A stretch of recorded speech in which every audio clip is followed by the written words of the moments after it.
The ego likes to be in control, and it needs you in its world if it's going to remain in control. And its world is the world of the remembered past and the world of the imagined future. And its role in your life is to protect you in that painful world of separation. But in order to protect you, it must be in control. And as you start becoming present and opening into presence, the ego will freak out. It wants you enlightened, but it doesn't want you present. It wants you spiritual, but it doesn't want you present. Because the ego can think it's enlightened, and the ego can become more and more spiritual, but it can't be present. And as you become present, the ego feels like you're leaving it, or it's being left behind. And as your mind becomes silent, as you become present, most likely the ego will either feel it's dying or disappearing because the thoughts are not there. And if you think any ego is going to stand by and let itself be extinguished in that way, think again. And the ego is extremely clever.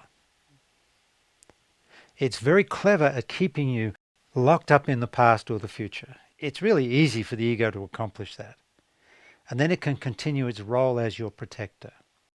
And any attempt to defeat the ego, any attempt to overcome the ego, any attempt to get rid of the ego means you lose. The ego wins. You cannot defeat the ego. It's impossible. So you're going to have to go through a process of coming into right relationship with the ego. The ego has to recognize the nature of its own dilemma. The ego is not your enemy. It is your friend and protector. But it's confused and it doesn't want to die. It doesn't want to let go of control. So it's as if there's a little conversation you have to have with the ego. And it has to be a simple conversation, and don't keep talking to the ego. Once is enough. Ego, it's okay, you're not dying or not disappearing. That's not the plan. What's happening, says the ego. I'm just becoming present. My mind is falling silent. I don't like that, says the ego. Why not? Well, I'm not in control. Why do you need to be in control? You ask the ego. So I can protect you. But if I'm present, there's nothing to protect me against. Says the ego. Let me ponder that. Well, then what will I do, says the ego. That's all I know, protecting you. I have to stay in control and protect you. I'll have nothing left to do. Well, would you like a new job? A new job, says the ego? Yes, isn't your job difficult, your current job as protector in a painful world of separation? Isn't that difficult? Yes. Well, what's the new job, asks the ego. Assistant life manager in the world of time. Don't you know I'm an eternal being? I don't know my name without you. You are an essential part of my life in the world of time, ego. I need you. I love you. I will appreciate everything you do for me as my assistant life manager. Well, how quickly will this transition occur, says the ego? On your terms, you tell the ego. On your terms, as it feels comfortable for you. But it will never occur, this transition, unless you allow me to gently and gradually become more and more present in my life. Allow me to relax more and more into presence, and you'll start to trust the flowering of presence from within. And ego, by the way, I would not ask you to surrender to anything other than the true master arising from within. But if you never allow me to be present, ego, beloved ego, if you never allow me to be present, how can the true master arise from within?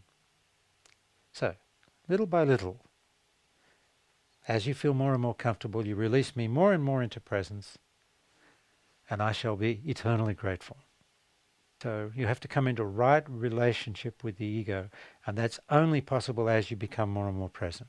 From presence you begin to witness all the ways the ego is tricking you and manipulating you and pulling you out of the present moment. This is a missing piece in most spiritual, if not all spiritual traditions, this piece.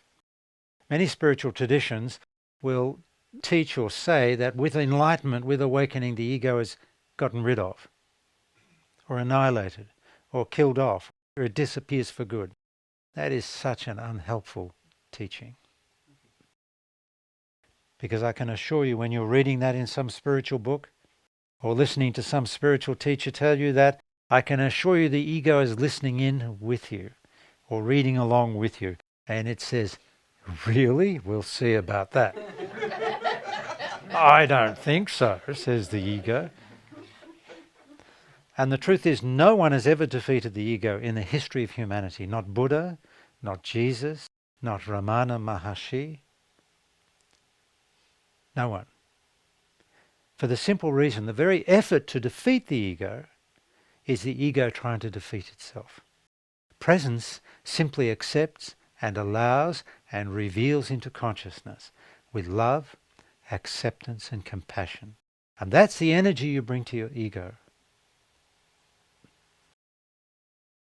If you enjoyed this video, please drop a like, leave a comment, and if you feel inclined, please subscribe and ring the bell to be notified of my latest videos. Thank you so much.